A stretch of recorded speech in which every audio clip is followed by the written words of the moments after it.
Hi, good afternoon, ladies and gentlemen. Welcome to our presentation and our team, Be a Globetrotter. And first of all, I want to welcome Mr. Steven, Jerry, and also Sean. Thank you for being our judge. So, to cut to the chase, right? Our team here consists of 3 people. My name is Ellen. I'm the founder of the company. And we have Will here, who's going to be our marketing director, and also Karen, who's our operations director. Okay.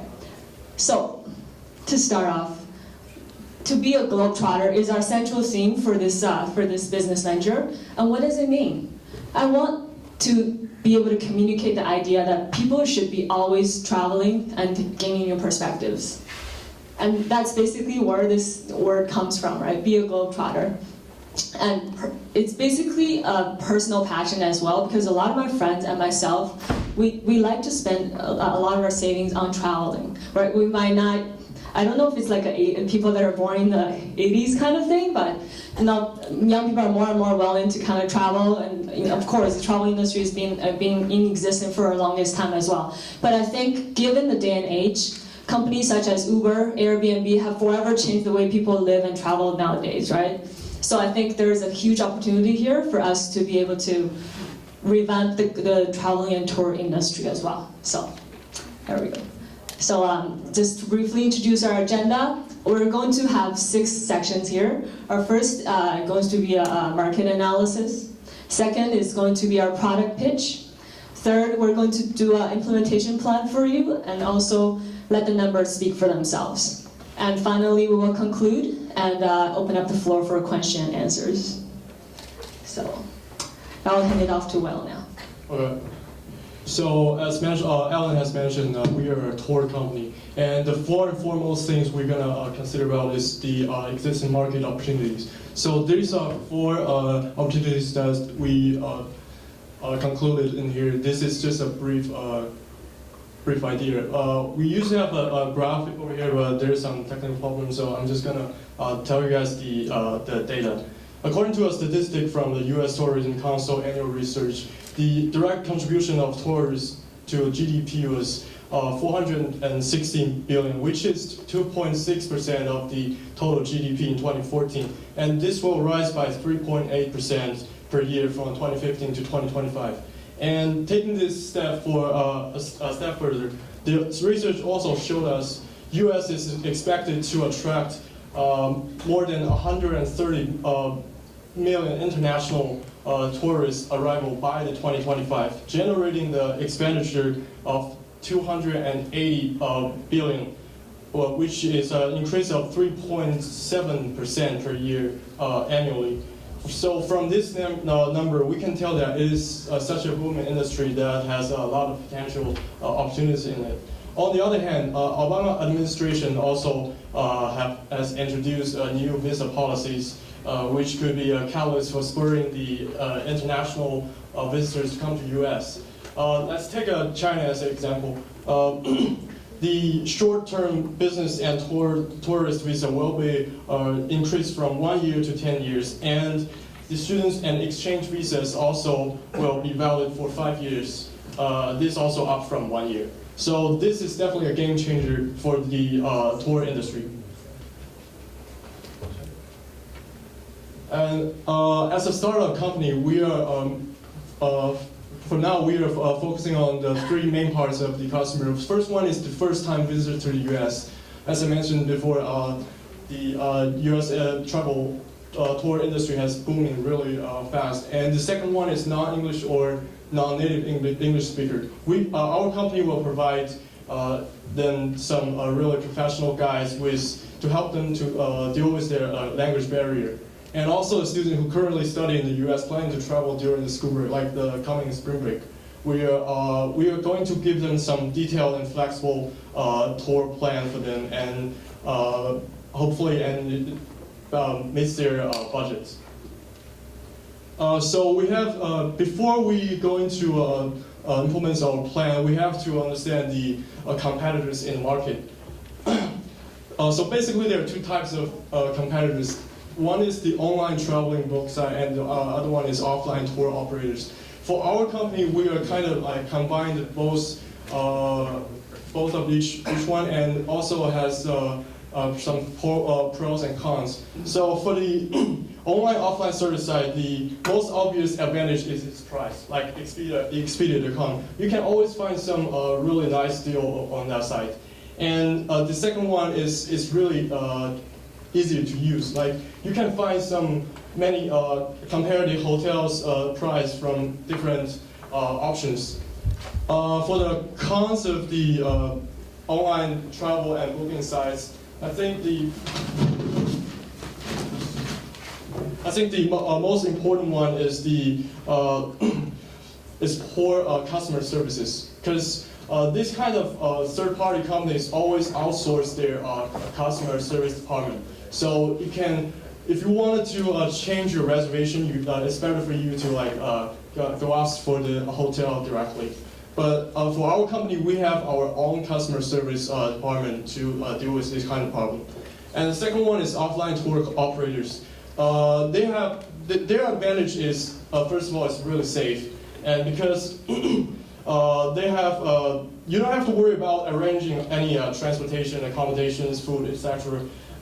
And really, it reduces the risk of being a victim of hate crime, and it's also guaranteed accommodation every night. But for the cons of this kind of operators, they are really expensive. It's really expensive than doing it by yourself. Because this kind of company have a significant amount of overhead to cover.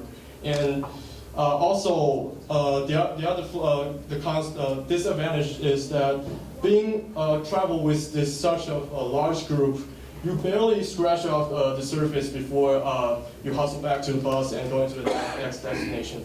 And so for further analysis, I'm going to hand out to Karen. Thank you, Will. Okay, so why be a Globetrotter? And our core value here is that we want to bring out more and more people to explore nature, cities, and the humanities within them. People expect to learn things during their travels. Travel can open up one's mind and bring different perspectives to help enhance a person's ability to think problem in a different way. As our technology is becoming more advanced, it's much easier for people to connect people all around the world together. With our business right now based in Midwest, we're going to expand our company across the entire world to everywhere on Earth.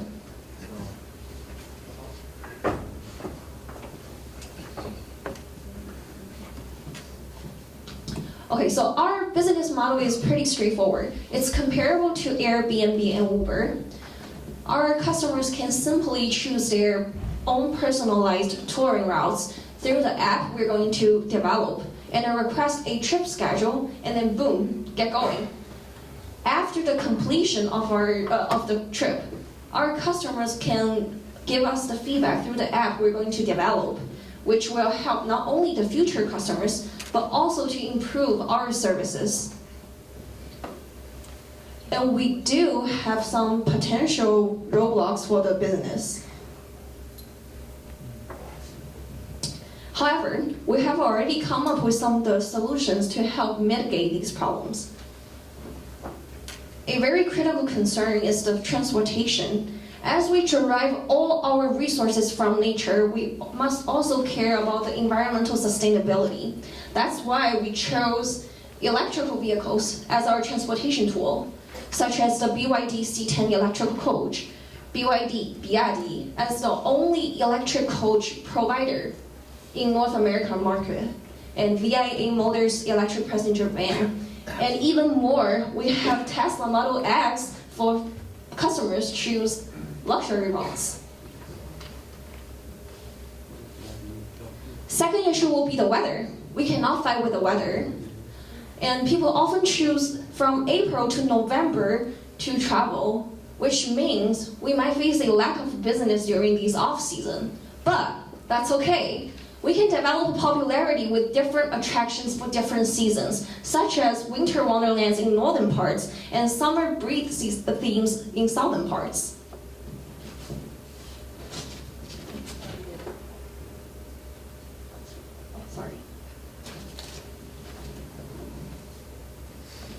Another very important thing to us is a safety issue.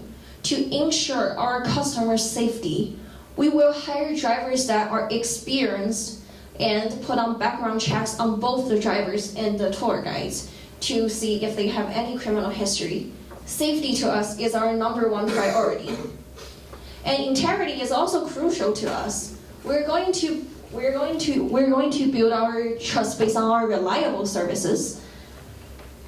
And with the aforementioned drivers and tour guides, in addition, we're going to offer free routes to our customers to invite them to explore our services.